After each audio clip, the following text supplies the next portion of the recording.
Okay, today we've got a genuine demonstration of thermocompensation. I think it's time to do this. And for this, I've selected three watches, all Asians. The first one here is a Seiko Grand Quartz. The most expensive of the lot. Even used, it's the most expensive of the lot. This is a 70 vintage watch. It's got thermocompensation, one of Seiko's first attempts at it, I believe. And it's done by twin crystals. You measure, they both operate at different frequencies, and you measure how they react to temperature and impute it and correct it. This is a Citizen Exceed, and a wonderful watch. I think this is one of the finest watches made by humanity yet. And just for grins, a Chinese Sea Gull Quartz. Let's get some close-ups on these. Sea Gull's pretty rare in the States. I didn't even know they made quartz watches until I found this one from one of my vendors in Hong Kong.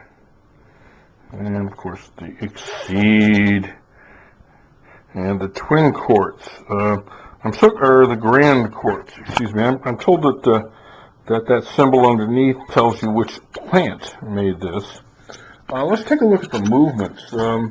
The movement of the Sea Gull is very Russian-like, which may be because the Russians helped them do it. Clearly an early quartz watch, probably 80s vintage. That screw right there is the trimmer capacitor, and we'll see how accurate this is in part 2. The Exceed I've never had to back off of, never needed to. It's a wonderful watch, and it's, well, it'll be our reference. And here is the Twin Quartz, adjusted to temperature. You see one quartz crystal, another quartz crystal, and that screw right there is the trimmer capacitor. Only older quartz watches have these things. And you will find that they make getting things quite accurate quite easy.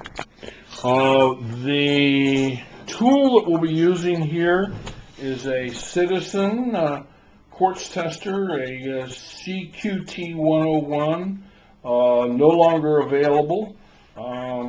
The only information I could find was some stuff on the web from Japan, where somebody had re-imported one from the States, and it uses a little thing here. Let's start with the Sea Gull, and you can see that it's pulling signal down here. We're sampling for 10 seconds, and then we will get a time. A 10-second time sample isn't a lot of samples, and you'll see some variance in the last significant digit, but you see that this one is accurate after I've trimmed it up to, essentially dead on at this temperature. What is this temperature? Well, 83 degrees. A little cooler than what it would be on your wrist, but it's a hot day here in Columbus. So essentially what this is saying is that if you leave it at this temperature, it will operate about 4 seconds a day, 4 seconds a year fast. Let's get a little time on the Seiko. Get the Seiko on there. Starting to do a sample. You notice that there's one of those. Casio made those watches. Well, it turns out they also made alarm clocks. The first sample you sometimes have to ignore because it may not have gotten a full sample. But let's see if we're having, one of the problems with this watch is that, there we go, 6 seconds a day. You generally have to have the back on this Seiko.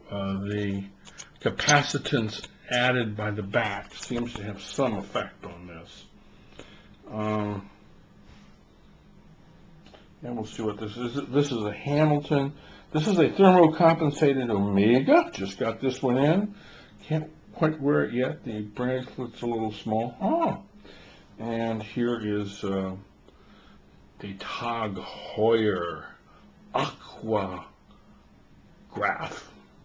Good to 1,000 meters.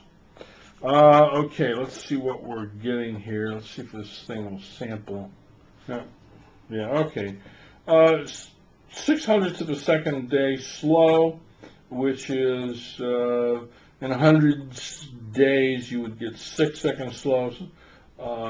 So that would be around 18 seconds a year. And you notice that the last digit is bouncing. We could do 60-second samples, but not. It takes too long. And this is what the setup is going to be. And what we're going to be doing is we're going to be changing the temperature.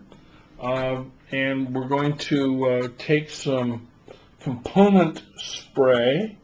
And we're going to spray it on the watch and cool the watch. And you will get to see how this affects the timekeeping of thermocompensated and non-thermocompensated watches. Since there's a 10-minute limit, you get to go to YouTube 2 to see this one. This is the ending part 1 of Thermocompensation, a demonstration.